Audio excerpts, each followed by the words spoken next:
everyone. Welcome to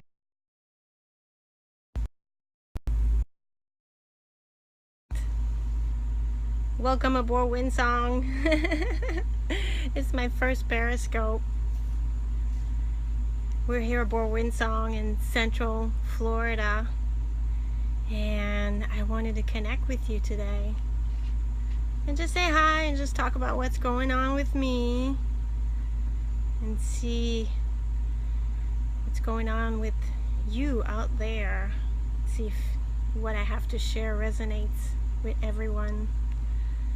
So we'll just give a few minutes for people to come, and so lots of things going on in my life. From the title, you may have seen that tomorrow I'm going to have a breast scan to see about a lump that I have in my breast, and this actually stirred up a lot of emotions for me when I went to the doctors about 10 days ago, and normally, understandably, it would for anybody. But it kind of came by a surprise because I'm not really concerned about it. I'm pretty sure that it's nothing because I don't feel like it is, and I feel pretty strongly that everything's well in my life and this is not happening. I may be in denial, who knows, but I feel presently that this was like a trigger. It triggered something really deep inside of me. When the doctor told me this, I was all fine until I came home, and then I sat down by myself and relaxed a couple of hours later, and all of a sudden I was by myself and I was faced with this huge fears, and the sobs came and I totally lost it, and I was like, what is going on? There's no reason, Carol, I'm talking to myself, there's no reason to freak out about this.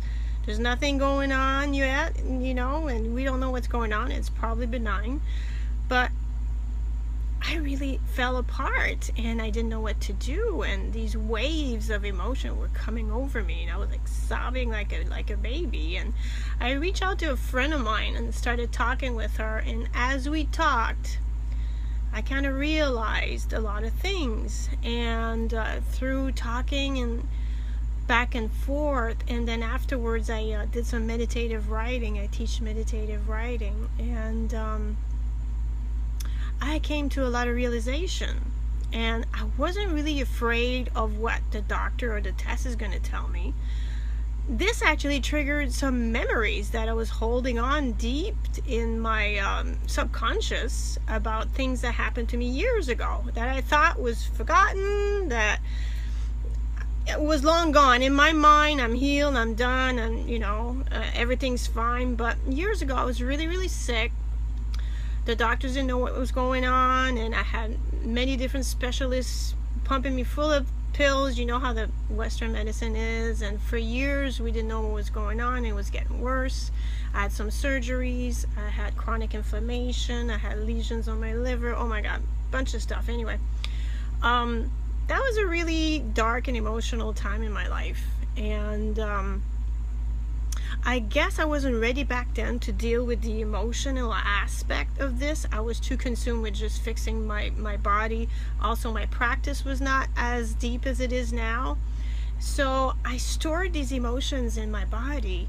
And what happens, I think, in life is that when we're not ready to face something and to heal something that's really painful, we hide these emotions away. And sometimes it's just out of practice, because from the time that we're small, we're told, don't be too noisy or happy or loud, and settle down. And when you're crying, it's like, don't cry. And when you're angry, it's like, shush, you shouldn't be angry, go to your room. So we're taught to shut down all these emotions, which are actually really good for us. Emotions are important. They're there to guide us. They're a radar for us. We should use them and always listen to them to guide us towards a healthier life. And if we're not ready to face these emotions, because sometimes these emotions are really intense and really strong, we store them away. Store them away in our bodies. It creates blockages. After a while, we start feeling bad, and sometimes it turns into a physical ailment. So for me, finding out about that lump, I feel that this is simply a trigger.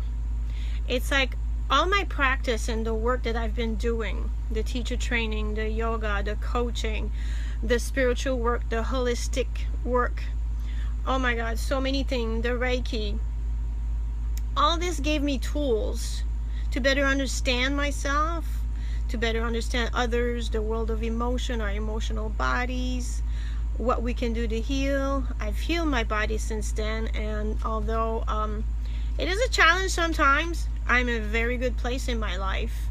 So I feel that as I'm going to this teacher training of Shakti dance right now, I've been stirring a lot of stuff, and a lot of stuff's coming up to be observed and let go and released. And now is the time, I believe, that it's for me to take a look at what's going on, take a look at what's been hidden away in my body, that I've hidden away in my body, and to simply release it with no judgment, no guilt, just love, and just let it go. So these feelings that came up to me were really of deep fear and despair that happened years ago when I first was diagnosed with a lot of things, and the doctor sent me to the oncologist. And back then it was very, very scary. And since I didn't deal with that, I stored these feelings away and just pushed them down. I was very set on keeping positive all the time and not honoring the anger, not honoring the sadness or the despair, because if you stay positive, you'll manifest good things, right? Well, that has its downfall too, because in yoga we learn we have the positive mind and we have the negative mind.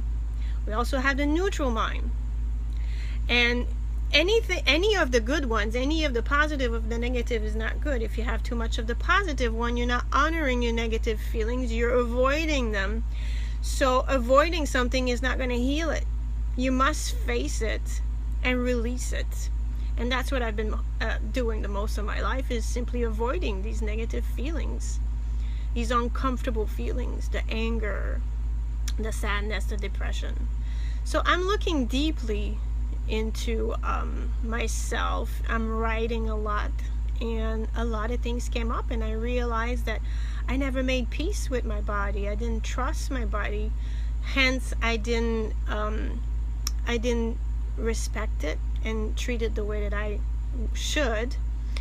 And I've been resisting that for the longest time. I've been resisting that, and I do believe it comes from the loss of trust that happened these years ago when my body failed me, when all of a sudden I had no control and my body was just not strong anymore. And in my mind, I associated not being strong, having a weak body, with a weak mind and a weak soul, if you may call it that. And I realize now that it's just like a totally wrong assumption. Well, I knew that, but I never realized that unconsciously I was thinking that of me. And I realize that now, that only the strong survive and the weak shall fail, and this is the way. This is another thing that we hear a lot. And when actually you can have a very strong light. Your light has nothing to do with your body. Your body is just your body. It's just a vessel. We just live in it for a while and then we go. My light is stronger than ever. So there's no reason why I shouldn't just nurture the hell out of it and stop this resistance to not trusting my body. And whatever happened is going to happen. Whatever is going to be set in my way, I'm going to face it strongly and courageously. And nothing's going to change that. And I don't believe that anything big is going to come out of it. But if it does, I have the support and I am ready for it. My practice is strong and has given me such balance and such peace in my life. And I resort to it every day, meditating and writing and practicing yoga. And through this, I was able to clear my head and realize that these are just waves of emotion. I should just honor them and not push them aside. Just honor them and let them come over me and wash over me, and just let them go. That's it. Let them go. I don't have to attach any judgments to it. I don't have to attach any judgments to myself for being sad one moment or for being angry for one moment. It's okay. I just don't want to stay there. It's just like being in the ocean and having a wave wash over you. You just come and it just goes. And you stay in your practice and you stay strong and you keep going despite no matter what. And this is what being strong is. It's being courageous in face of everything. It's moving forward, putting your best foot forward, walking proud, walking strong, having faith that Source has your back, and that whatever comes, whether the experience is challenging or not, it's a happy one or it's a sad one, it doesn't matter. You are still strong in your center. You are still your light, and you'll face it. And that's all I got to share today. I hope you enjoy it. Let me know how you face these big emotional upset in your life. What has you, did this make you think of anything in your life that you're ready to let go? That you want to face finally, that you're ready to face in your life? And remember, just watch the waves go by and stay strong and live in the moment. Stay in the now. Stay focused and stay strong in your practice. Namaste. And if you like what you heard, please log on to inspiredlifebycarole.com. It's in my profile. And send me an email. I'd love to hear from you. Sat Nam.